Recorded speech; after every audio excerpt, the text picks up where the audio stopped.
నమస్కారం. గరుడ పురాణంలో దాగి ఉన్న కొన్ని అద్భుతమైన, బహుశా కొంచెం భయపెట్టే రహస్యాలను విప్పుతున్న ఈ ప్రత్యేకమైన విశ్లేషణకు స్వాగతం.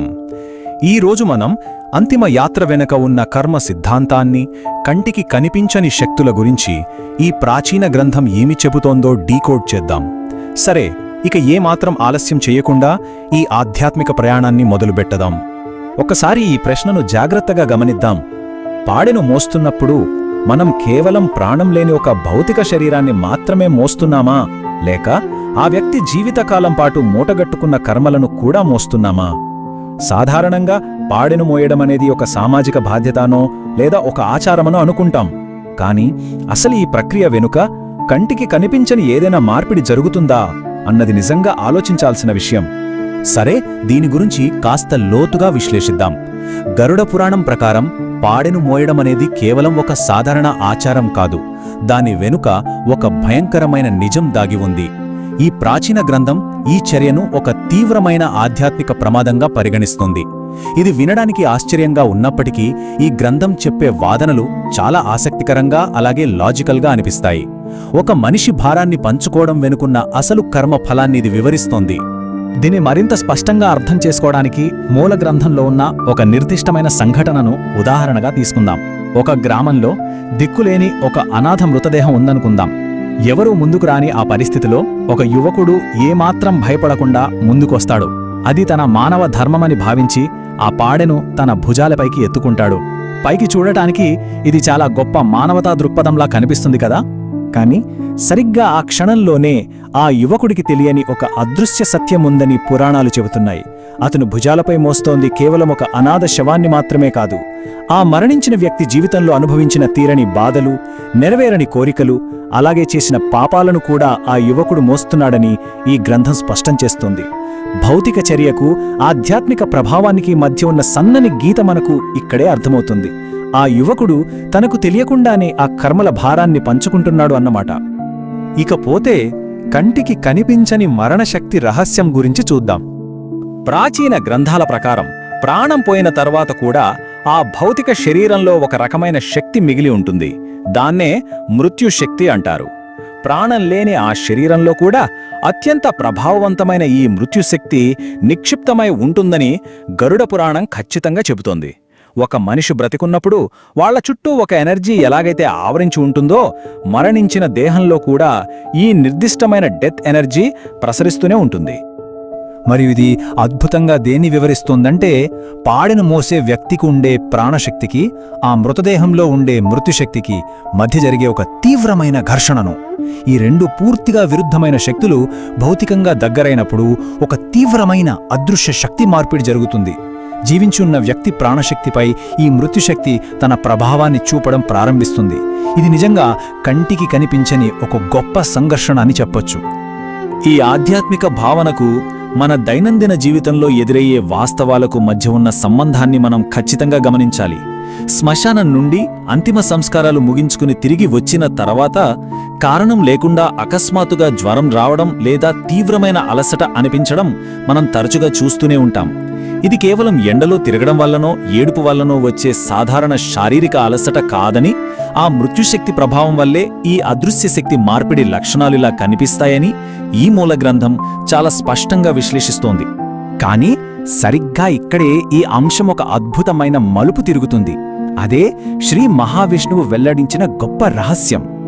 ఇప్పుడు ఇక్కడ నిజంగా ఆసక్తికరమైన విషయం ఏమిటంటే, ఈ 1000 అనే సంఖ్య.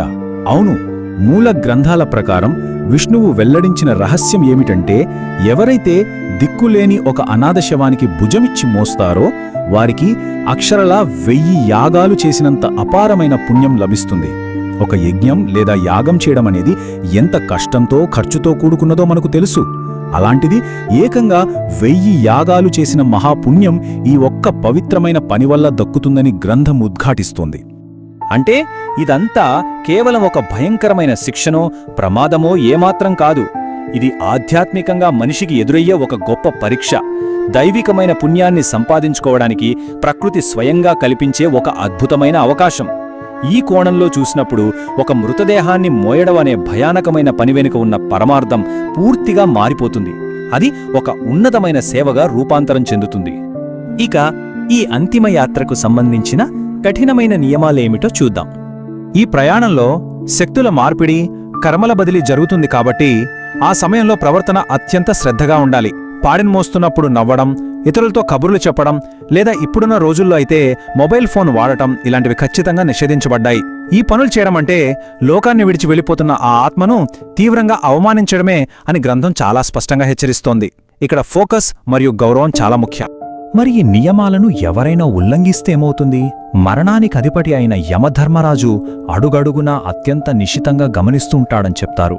ఎవరైతే ఈ నిబంధనలను అతిక్రమించి అగౌరవంగా ప్రవర్తిస్తారో వారి పట్ల యముడు చాలా కఠినమైన చర్యలు తీసుకుంటాడు. అందుకే పాడెను మోసేటప్పుడు వేసే ప్రతి ఒక్క అడుగు పూర్తి భక్తితో, పవిత్రతతో, ఎంతో గౌరవంతో నిండి ఉండాలి. దీని తర్వాత వచ్చే ఘట్టం అత్యున్నత దైవిక ఆశీర్వాదం. ఈ కఠినమైన నియమాలన్నీ పాటించి ఆ నిస్వార్థమైన సేవను పూర్తి చేసిన వారికి దక్కే అత్యుత్తమ బహుమతి గురించి మూల గ్రంథం ఒక అద్భుతమైన విషయాన్ని ప్రస్తావించింది. అదేమిటంటే, ఎవరైతే ఎవరూ లేని ఒక అనాథ శవానికి తన భుజాన్ని అందించి గౌరవప్రదమైన వీడ్కోలు పలుకుతారో ఆ వ్యక్తి తలమీద సాక్షాత్తు ఆ పరమశివుడే స్వయంగా తన హస్తాన్ని ఉంచి ఆశీర్వదిస్తాడు. ఇది ఆత్మకు లభించే అత్యున్నతమైన ఆశీర్వాదంగా వర్ణించబడింది. కాబట్టి ఇక్కడ మనం గమనించాల్సిన అసలు పాయింట్ ఏమిటంటే, పాడెను మోయడం అనే చర్యకు ఇక్కడ నిర్వచనం పూర్తిగా మారిపోయింది. అది కేవలం ఒక శారీరక శ్రమనో లేదా ఒక మామూలు ఆచారమో కాదు. అది అత్యంత లోతైన నిస్వార్థ సేవ, ఒక విశేషమైన ఆధ్యాత్మిక పుణ్యం, అలాగే ఆత్మను ఉన్నతీకరించే ఒక పవిత్రమైన యాత్ర. ఒక సాధారణ భౌతిక చర్యను ఎంత గొప్ప ఆధ్యాత్మిక ఘట్టంగా మార్చివేయవచ్చో మనం ఇక్కడ స్పష్టంగా చూడవచ్చు. ఇక ఈ గ్రంథం సారాంశం చివరగా మనకొక అద్భుతమైన లోతైన సందేశాన్ని గుర్తుచేస్తోంది. జీవితం తాత్కాలికం, కానీ మనం చేసే కర్మలు శాశ్వతం.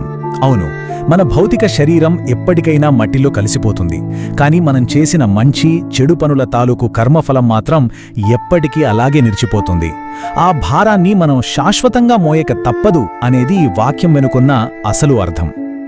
ఈ విశ్లేషణను ముగించే ముందు ఒక లోతైన ఆలోచనతో ముగిద్దాం. మరణం తర్వాత ఈ ప్రపంచం నుండి మనం సంపదలను కానీ బంధాలను కానీ దేన్ని తీసుకెళ్లలేము. మరి చివరికి మనతో పాటు ప్రయాణించే ఆ మంచి పనులేమిటి? మన ఆత్మను వెన్నంటి ఉండే ఆ శాశ్వతమైన కర్మలేమిటి? ఈ ప్రశ్నను మనలో మనం వేసుకుని మరింత అర్థవంతమైన జీవితాన్ని గడిపే ప్రయత్నం చేద్దాం. సరే, ఈ అద్భుతమైన ప్రాచీన రహస్యాల విశ్లేషణను ఇక్కడితో ముగిద్దాం. నమస్కారం.